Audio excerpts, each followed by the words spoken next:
appreciate it. I appreciate it. Christian, without opposition, you get to stand up and say hello and sit back down, and of course he's certainly earned that. Obviously, I'm in a competitive race this time.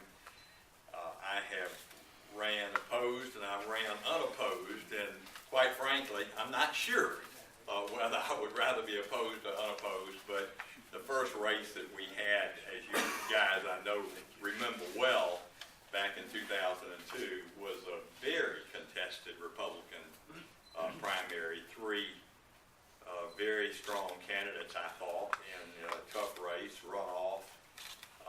We this time have three Republican candidates, and in fact there is a Democrat running. But you all know that the 11th Congressional District, even the reconfigured 11th Congressional District, is a Republican district, without question. And all of Bartow County, thank goodness Bartow County is still a part of it. I'm really happy about that. I've had great support in this county. The West Cobb area where I live, the city of Marietta, Ackworth, Kennesaw, a little bit of Smyrna actually, and all of the unincorporated part of West Cobb, and then even some of Vinings that goes into Fulton County. Well, you have the maps here, Lewis, I'm sure.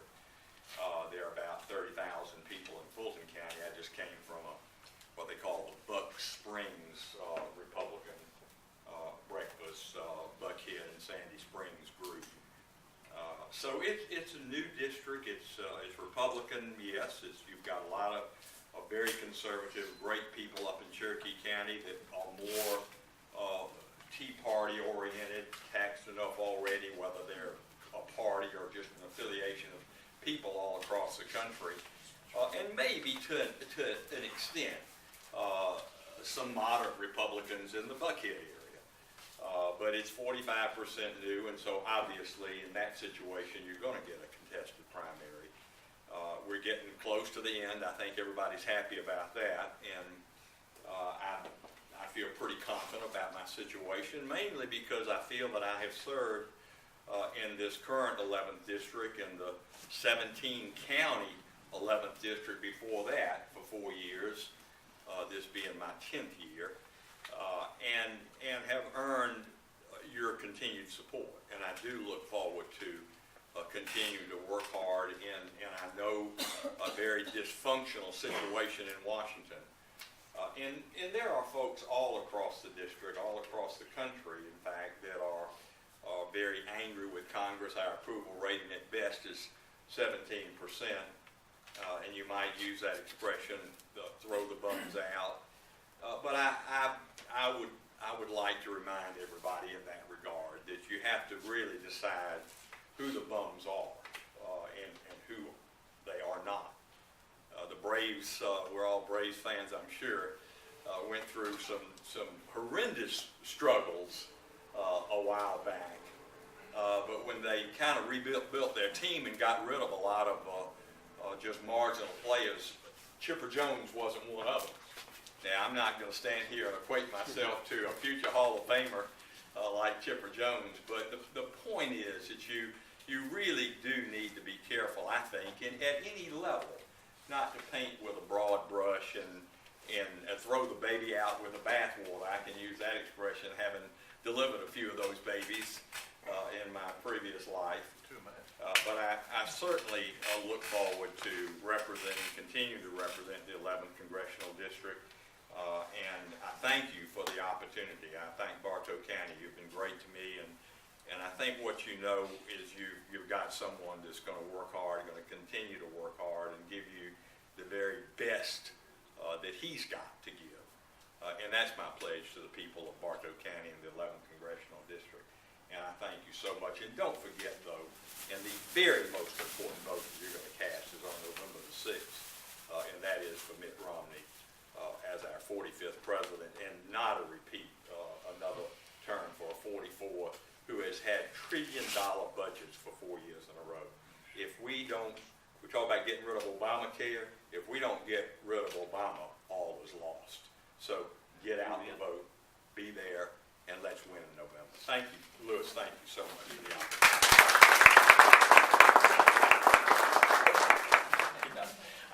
I was getting the hook, and I'll be happy to take any questions. Mike? Just a quick question. In the Senate, they had the 2 votes for the Bush tax cuts, or whatever you want to call them. Obviously, party lines. It's going to come to the House, and we pretty much know how that's going to go. But in reality, when all this finally shakes out, and of course, pending what happens November 6th, what do we have to expect this year, or next year, I guess, with our taxes? Yeah. Mike, basically what they did in the Senate, apparently, this past week, as all of you know, the vote was to extend the Bush tax rates for all marginal taxpayers except those who are making above $250,000 a year if they file jointly. And then they indeed would have to pay 39.6% going forward. And you might wonder how that vote could have been held in the Senate because of the cloture requirements and the need procedurally to get 60 votes.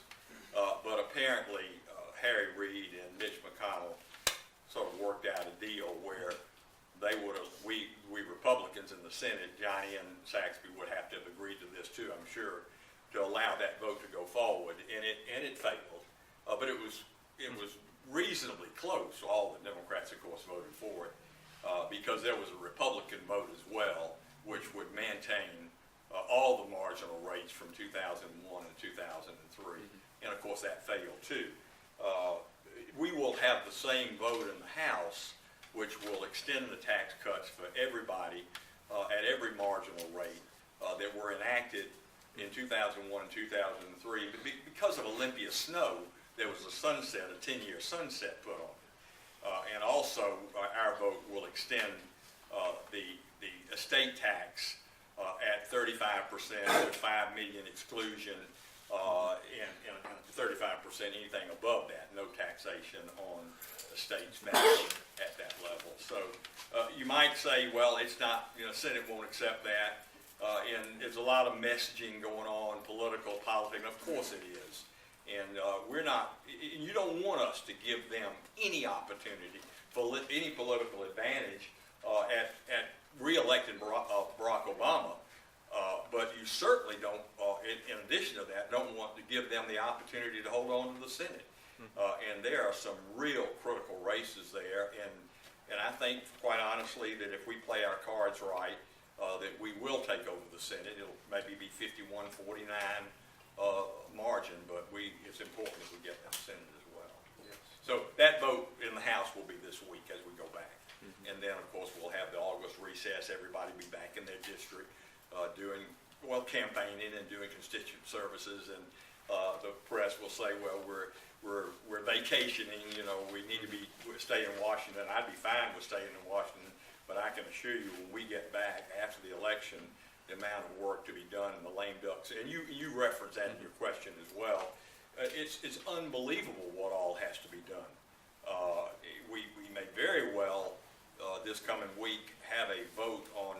Well, no, I'm sorry, it won't be this week. But when we go back after the so-called August recess, there would be a vote to have a CR because the Senate has not taken up not even one appropriation bill. We've passed 7 out of the 12. The Senate doesn't have a budget, so we'll probably have a CR vote to continue the spending, I think, at 2010 levels, and it'll probably be a 6-month CR to give Romney an opportunity to get settled in and know exactly what needs to be done.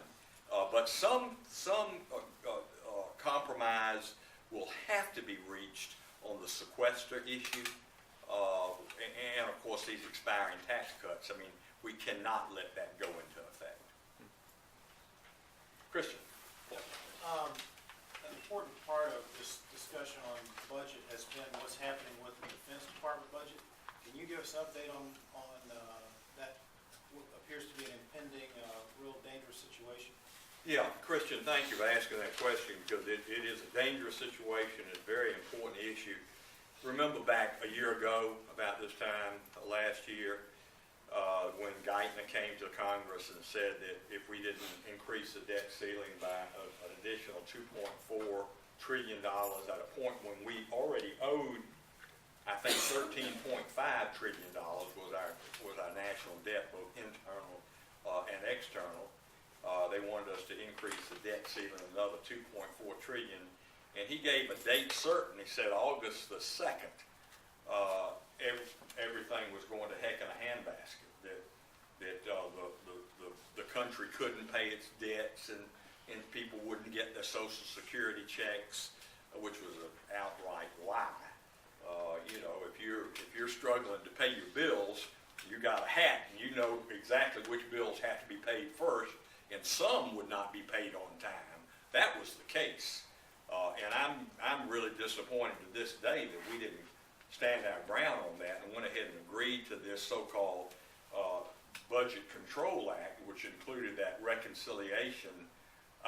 the sequester, because we, for the first time, insisted that a vote to increase the debt ceiling would have to be offset with cuts somewhere else in the federal budget. So the final vote, and it was just, as it turned out, a bunch of smoke and mirrors on the Budget Control Act, was to cut $900 billion and then form a super committee to figure out where the other $1.2 to $1.5 trillion worth of cuts would come from, and they would get their work done before the end of last calendar year. And if they did not, what would go into effect would be an automatic cross-the-board cut of $1.2 trillion shared equally between the Department of Defense and all other spending, including mandatory, but mostly on the discretionary side. Well, this so-called super committee ended up being a super flop, and they didn't come up with the cuts. And quite honestly, it was because the Democrats wanted to do it by raising revenue, by increasing taxes, and of course we wanted to do it by cutting unnecessary spending, including unnecessary spending in the entitlement program, food stamps, you name it. So anyway, that's what we're faced with. And if you took $600 billion out of the Department of Defense, Obama's budget calls for I think $475 billion worth of defense cuts over the next 10 years of the 10-year budget window. The $600 billion would be on top of that. So companies like Lockheed are now having to send out notices to their 120,000 employees, and this is a requirement of federal law, that these impending job losses could possibly occur. I think they're saying, Lockheed's saying, that 10% of their workforce. So, 12,000 people. And they're hoping it doesn't occur. They're hoping that in some way, shape, or form we can mitigate that. I don't want to stand here and tell the people in the 11th and Bartow County that I'm not in favor of going over the Defense Department budget with a fine-tooth comb. I am. I absolutely am. And there are things that, in any agency of the federal government, there's too much pork and a lot of unnecessary duplicative spending. But we're going to have to do that, or otherwise those cuts go into effect on January 1st. And our senators, I don't think, are going to let it happen on the Senate side, and we're not going to let it happen on the House side. But I'll be darned if I'm going to vote for increasing the debt ceiling and just say, oh, well, we were just kidding about those cuts. I mean, the American people have had it with that. They're absolutely fed up with that. And that's how you get to $16 trillion worth of debt, which is, it was 100% of our GDP. It's actually over now. 109%. Yeah, that's right. You're right. So we criticize Greece and the EU and the Eurozone, and I mean, look, there's a speck in their eye, but we've got a plank in ours. I have said repeatedly, and I'll continue to say this, and I'll stand by it, I'm not going to vote for for an increase in the debt ceiling in any year until every single appropriation bill is passed in the House and the Senate. Because how do you know how much you need to borrow if you haven't already decided how much you're going to spend? I'm not saying there's no debt, but to have a deficit like Obama has had, and for all 4 years, deficit above $1 trillion. If you read the newspaper this morning, I think the latest CBO score was this fiscal year, this $1.2 trillion. The biggest deficit that Bush had in 8 years was slightly over $400 billion, I believe. 465. Thanks, Lewis. you're good. Yeah, and I'm glad I didn't miss it. So that's where Christian, great question. I'll tell you, it's a mess. I mean, there's no question about it. Carl. Phil, you've distanced yourself from the super committee, but I've heard you say that not only did Boehner go for it, but you truly supported him in that decision that the super committee would be able to get something done. Now we are facing sequester. So Yeah. have you changed your position? No, Carl, I really haven't. I absolutely haven't. There was a vote, and I have the dates. We're talking maybe July the 19th, and then the final vote on the Budget Control Act, I believe, was on like July the 26th. But the July the 19th vote that I voted in favor of had there was no sequester. There was no super committee. There was a balanced budget amendment section to the bill, which basically said this, that we would only allow the president to increase the debt ceiling if the House and the Senate had both passed. Now, this is a 2/3 majority vote. Had both passed a balanced budget amendment, and it was ready for submission to the states for their ratification. Now, I felt that if we could get that done, that would ultimately solve our problem. I mean, that 49 out of 50 states, Christian, as you well know, you guys, the main thing you have to do every year, every cycle is balance that budget. And it's tough. And you've had to do that, and I think you what, a $19 billion budget. And when I was there 12 years ago, I believe the budget was $18 billion. So it just shows you the fiscal conservatism that the state of Georgia has had to abide by. And so we need the balanced budget amendment. The last time we had a vote on it, Carl, was in 1996, and it failed by one vote. It failed in the Senate by one vote, and doggone it, it was a Republican that failed us, and that was Senator Church, Idaho, I believe. But in any regard, it failed by one vote. And a lot of the Congress said at the time, well, you know, we don't need a balanced budget amendment. We're adults in the room, and we can balance our budget and all of that. The debt has increased since 1996 by $9 trillion. It's gone up $9 trillion. So without those handcuffs on Congress, it's just not going to happen.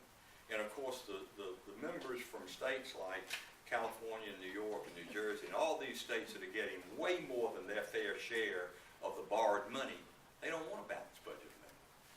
They don't want it. And I felt when I voted that one time, Carl, for that iteration. But see, when that went to the Senate, the balanced budget amendment piece was stripped out. And then that super committee junk and all of that stuff was put back in. And then Boehner brought that to us, I think it was July the 26th, and expected me to vote for that. And I would not vote for that. I don't know that hardly any of the Georgia Republicans in the House voted for that. Questions? I'm going to ask one more if I could. Oh my gosh, the numbers guy. At the debate a couple weeks ago, you and I were talking privately beforehand, and I asked you a question, and it actually came up from an audience member. That wasn't coordinated, by the way.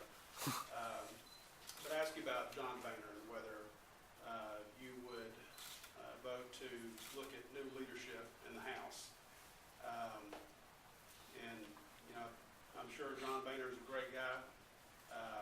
But, you know, there's a lot of people out here that get out every year and bust their tails for our candidates. And we do that because we are sending what we believe to be conservative Republicans to Congress to try to take care of the stuff that you're talking about. Now, I think we have a really solid conservative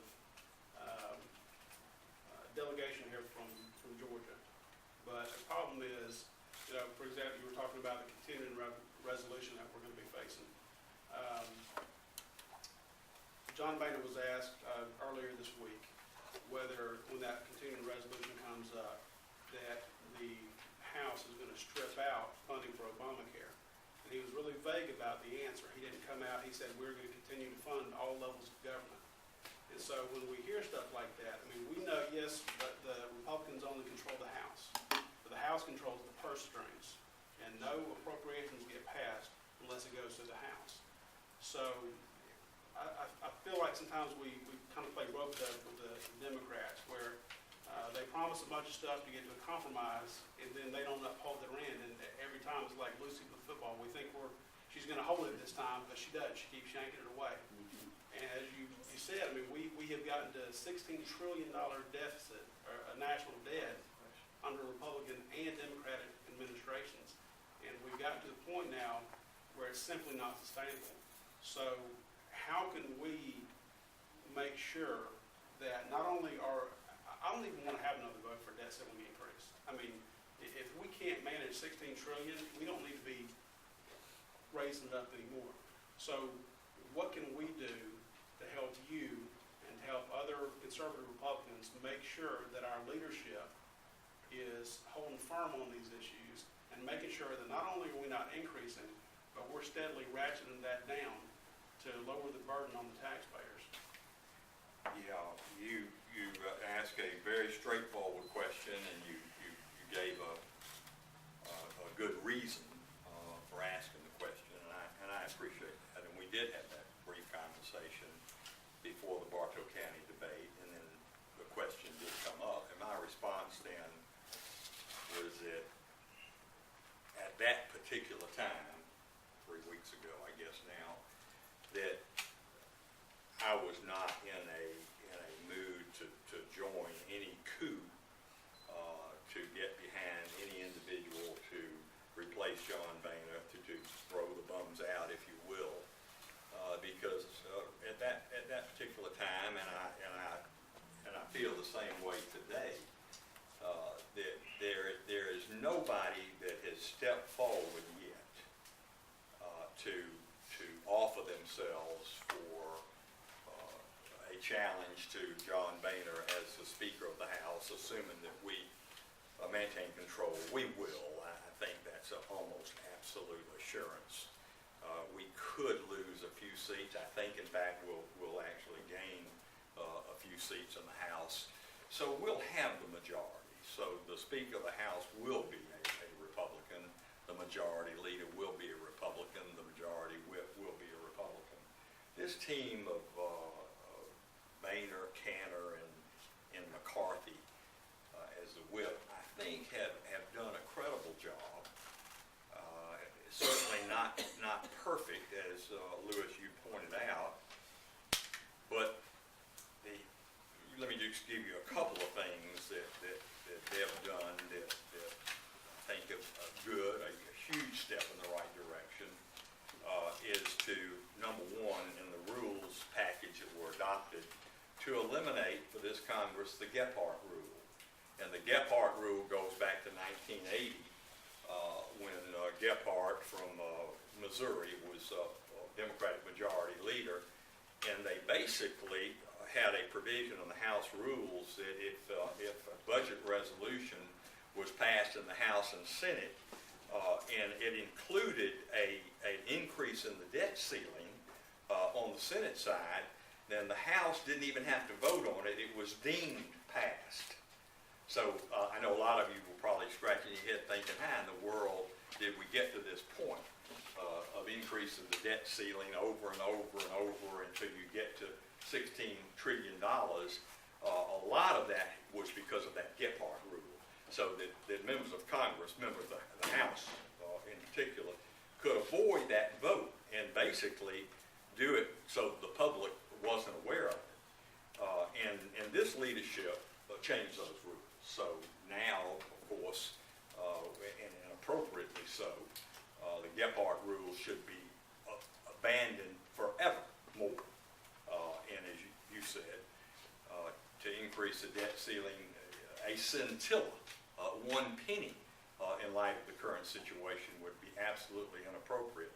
But the other thing was to say that if it is increased, if we can believe a guy that forgot about $40,000 worth of income, who was our Treasury Secretary, and he didn't pay taxes on it, if you can believe him when he says the sky is falling and we absolutely have to raise the debt ceiling, then the only way that we would do it would be with offset an equal amount in all this programmatic spending and all these agencies, whether it's Department of Education or Agriculture or yes, indeed, even the Department of Defense. So I think they have done some good things. The big question, Lewis, is John Boehner strong enough? Is he tough enough? I think he's doing a better job than Denny Hastert did as a Republican Speaker of the House. Of course, he's doing without question, a better job than Nancy Pelosi. But you know, you're asking me a question that I will look at as we go forward. I pledge to you that I will do this. I will look very, very carefully. And what goes on during the lame duck, I will be watching, in particular, Boehner and how he negotiates with Harry Reid, and hopefully he's not going to have to negotiate with the president, knowing the president is lame duck. Maybe Harry Reid will be lame duck as well. But how he conducts himself during that period of time, from November the 7th until the 1st of the year, until New Year's Eve, is going to be a critical period of time for we Republicans, and is all going to hinge on how good a speaker John Boehner really is. And I think that's when the rubber's going to meet the road. If he's got a fault, the fault is he tries to please too many people. He's a very likable guy. There's no question about it. He's a lot like George W. Bush. You like to be around him. I'm not one of his favorite sons because I have voted against the speaker a number of times, and at best at this point he sort of ignores me. There's no hostility there, but I don't owe John any favors. I've earned what I've got. I earned my position on the Energy and Commerce Committee, and I think I'm doing a good job there, particularly in regard to health care issues. So I don't feel, Lewis, beholden to him. I'm not worried about from that perspective. There's nothing that they can do to me in the 11th Congressional District.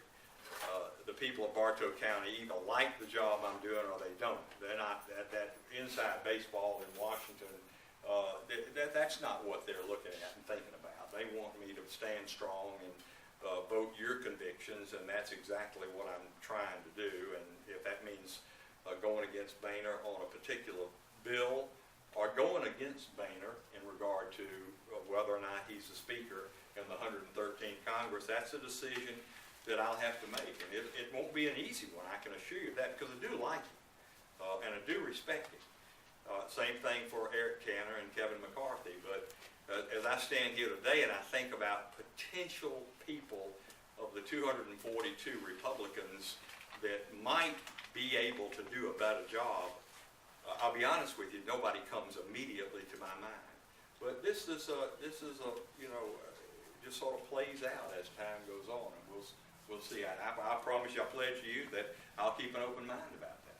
Well, specifically concerning the CR, I mean, can you tell us, because like I said, he was very vague on that, and I just think it sends a mixed message when Republicans are campaigning on the repeal of Obamacare, and then you have the Speaker of the House saying, you know, I'm not committing to defund it when he has the power to. I mean, I think the farther we get into implementing bureaucracy and the infrastructure of this, the harder it's going to be to peel that stuff out on the backside, even if we do, regain all levels of I didn't see the interview, Lewis, but I will go to it, and I'll look at it, I'll read it very carefully, and I will certainly look into that as we go back next week. We have one more week, as you know, and I want to stay in the district on Tuesday. I'll go back either late Tuesday night or early Wednesday morning, and I will definitely look at that.